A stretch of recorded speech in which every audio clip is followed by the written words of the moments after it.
All right, welcome back, everybody. We are back with Gaby and Isabella for episode 2 of our mini series here, where we're just breaking down some of the insights and advice from my podcast and, showing you how actual Gen Z marketers and advertising are actually using them and, driving either business or moving themselves forward in their career. For Gaby and Isabella, if you guys don't know, they're with Slate Social. Gaby's the founder there, and they are a full-scale branding agency, social media agency that's been taking on clients since when they were seniors in college.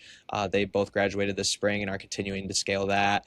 I'm also a performance media analyst at one of the largest advertising agencies in the world. So, we're taking these skills and different topics and using them in our day to day. And really, just this is how we think, y'all can do the same thing to help move yourself forward and put yourself in a better position because it's a tough market out there. The job market's tough. The business world is tough. None of it's easy. So, getting these out where people can actually see them and use them is really valuable in our opinion. And, it's stuff that we've taken kind of years to figure out and just looking to give as many people the head start as possible. But with that, this is going to be definitely a super cool episode and something we've never really done before. It's definitely going to be much more Gaby and Isabella's world. This is something I've always kind of struggled to grasp with my performance media data analysis mind. But what we're going to be doing today is taking a live Pilates influencer. Gaby and Isabella work with some different Pilates companies as far as in their business. But today we're going to be taking a random Pilates influencer, auditing her Instagram, and just kind of giving you guys the general takeaways and advice on how you can structure your Instagram the best way possible and really leverage social media to drive results and revenue, not just kind of be like a vanity, nice to have thing. This is something Gaby and Isabella do all the time and are very skilled and have built social media accounts that have helped clients rake in a lot of new clients and money. So with that, before we get into the audit, is there anything you all want to share as far as what we're going to be doing here today? For the most part, we just onboarded a new Pilates studio in Michigan, so we're really excited about that. So this will be, kind of testing the waters a little bit. Okay, awesome. So it sounds like you guys are fresh on just having to do this for a real client. So this should definitely be good. Let me pull Mm-hmm. up the Instagram account here. So this is a totally random Pilates creator that we found on Instagram. Not to say that her account is bad, good, anything like that. Just using it for strictly learning purposes here. But anyways, this is Sculpted with Jen, and I'm just gonna do the scrolling, and I'm gonna let Gaby and Isabella kind of do the talking here. So ladies, go ahead and take it away. Okay, so the first thing I would suggest is putting kind of more of a descriptive title right next to her name. So it says Jensen Scalzo, I think that's how you pronounce it. Um, but I would put like certified Pilates trainer or like whatever her title was, just because the SEO nowadays can pull up um, Instagram accounts through like Google or Safari, if you, whichever browser you use. Um, and it just helps to have that extra, title attached to your name, so people can find you more easily. Yeah. That makes a lot of sense. So there's like I've seen some back and forth on LinkedIn and just even heard people talk about this. So Instagram SEO, it's a real thing. Mm-hmm. Yes. Okay, yeah, that's awesome to know. And I definitely noticed it, like just Google searching, people's accounts pop up a lot when I'm searching for different things. So that's super cool. It's super cool to hear that you guys are optimizing towards that. I guess, let's kind of get into the account more. I would love to hear more on the Instagram SEO though. Definitely something I'm trying to understand and grasp a little more. Yeah, for sure. Um, as for the rest of her like bio, and then I'll let you go into other things. I really like that she has Pilates, fitness, wellness, and like her other account, um, which seems to be her personal, which is really cool. We can see that she's the founder of I think this is South Soul Soul House House Pilates. Pilates Club. Yep. And then she has her other accounts linked and her shop my. It seems like she has two more links attached to her bio, which I would recommend. Maybe she moved to a link tree instead of having three separate links that people could click on. It would be the three links combined into one accessible link where people can check out what she has to offer.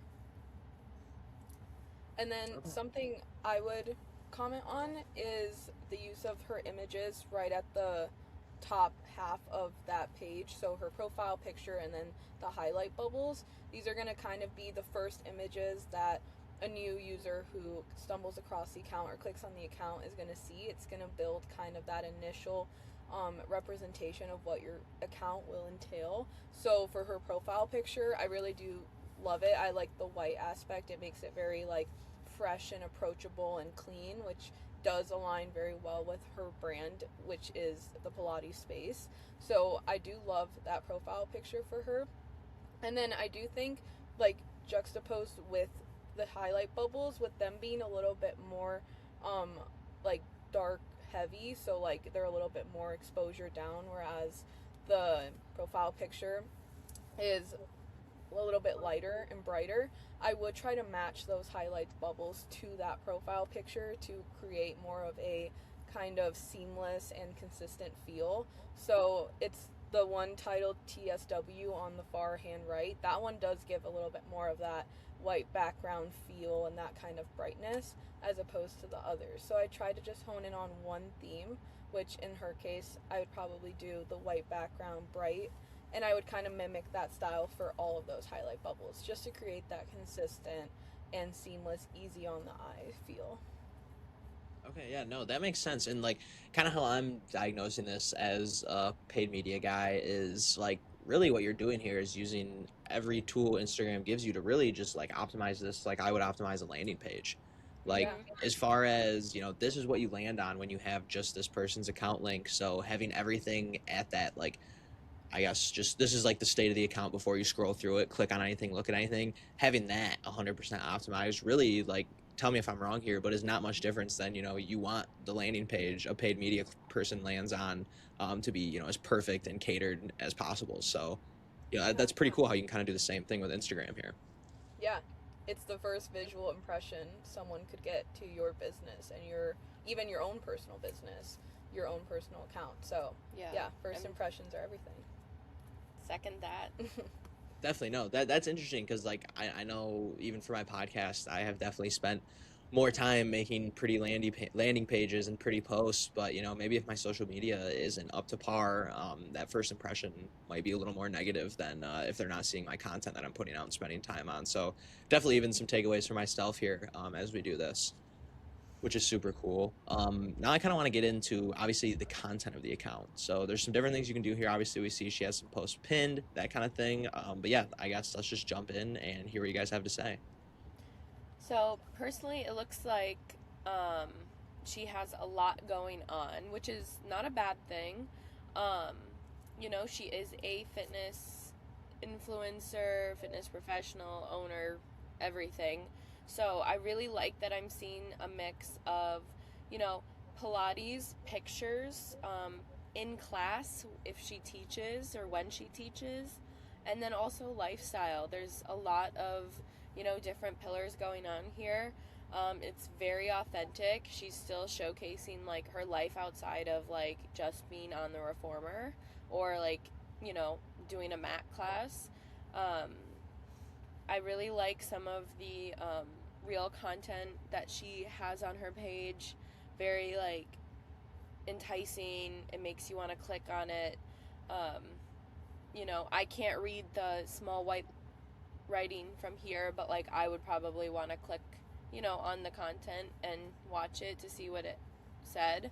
Um, but yeah, I would say for her, the main pillars we would focus on would be, you know, education. So her education and other informational um, points that she would want to promote on her social media regarding fitness and Pilates and whatever else. Her lifestyle would be a great component. So like day in the lives, or like what does her 5 to 9 look like after she leaves the studio, that kind of stuff. Friends, family, if that's what she wants to post on here, or what she's comfortable with. And then honestly, branding photos are always good.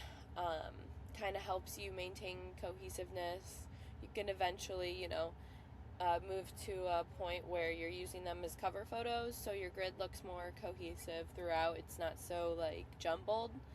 And then yeah, like honestly, not too much, not too little. And then I would even add like nurturing the community in there. Any events she would host, she could film content for, you know, attending like really community driven events, I would say, to focus on as well. Yeah. To echo Gaby a little bit, I agree with her. I think her account looks very nice. I think the quality of the images and the quality of the video that she has is building a very, very strong foundation for her brand. She's not skimping out on quality, and she's not producing work that is okay. She's producing good, solid work. But people do, and of course that's always dependent on how much a brand or a person is willing to share with the internet. But audiences do really like to look at the personal aspect of that person. So going in a bit more of the behind the scenes, or maybe if she wants to lean in on what I ate today to fuel my Pilates driven day, or how Gaby said, my 5 to 9 before my 9 to 5 and all of that, or a day in the life of the work that she does have to do to become this incredible Pilates instructor. So getting a little bit more personal in the account in terms of the actual content would be great. And then, as Gaby said too, with the branding images, to kind of create again that consistent timeline, or consistent feed on her account. I can kind of gather that her color palette tends to be that kind of brownish background that is seen in the Pilates studio, with a hint of like color in the athletic wear. So if, for instance, the second pinned post, that's kind of that ocean, like, it's a beautiful shot, but per se the bright sunset sky doesn't necessarily fit with that Pilates studio environment. That could have been an opportunity where we would have put one of those branded consistent cover shots as the cover to just blend the feed. But then once the user clicks on the video, they're going to get immersed in that outside world of that content of that specific video. Okay, wow, yeah. I mean, that is some killer advice, and just like, I love how you guys blatantly said, like, this lady obviously is very on top of her social media game and is producing awesome content, but you guys being the professionals you are, and like, let's not forget, you guys also just graduated from college. Like, the amount you're probably going to get better at this as your career goes on is pretty crazy. To already be this good and be able to break down an account like that, and all you did was provide a bunch of different ways, like, hey, you're doing good, this is how we could be doing it better. And that's really, at the end of the day, what marketing and advertising is all about, especially when you're at this point in your career. Whether you are trying to found an agency like Isabella, or trying to work your way up through the corporate ladder at a large agency like myself, being somebody who can continuously optimize and make things better is going to make you stand out. I think a lot of people our age can, once they do get the job or get something rolling that, brings the paycheck in every month, you can start getting a little complacent and just like, all right, I know what I need to do to keep the lights on. But I think that's also how you end up, as that 30 to 40-year-old stuck in middle management that really isn't loving their career. So yeah, I think that was awesome and was just a great breakdown. I know I'm going to be looking back at this and trying to pull my key insights and really breaking this down on how I can use it on my own social media. And then what's also really cool for everybody listening and watching here, Gaby and Isabella actually do this on their Slate Social Instagram as well. They'll go through and just show how they would help different brands. So if you found this content valuable and want more of it to learn from, feel free to check out their Instagram. There's a lot of different stuff on there, and even reach out to. I know they're looking to bring on clients. So if that's something you're interested in, I'm sure they'd love to help you do something similar with your social media if you're looking to grow it. So that was awesome, ladies. Thanks so much for the awesome audit. And unless you guys have anything else you want to share, I think that kind of wraps us for episode 2.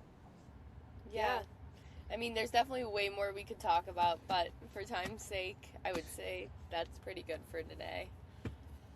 Awesome. Yeah, I mean, definitely, I bet we could sit here for an hour or two with how much you guys know about social media and really get into the nitty gritty, but that is a great place to start. And I think for anybody who is just trying to grow their social media and kind of demystify it, that is a great starting point of some things you can look at and focus on. And kind of like what I said too, you don't want to give away all the secrets. If you guys do want to learn some of those things they would have discussed, hit them up. Yeah, for sure. All right. Awesome. Well, I think that wraps us for episode 2, ladies. Thank you again, and we'll see you guys on episode 3.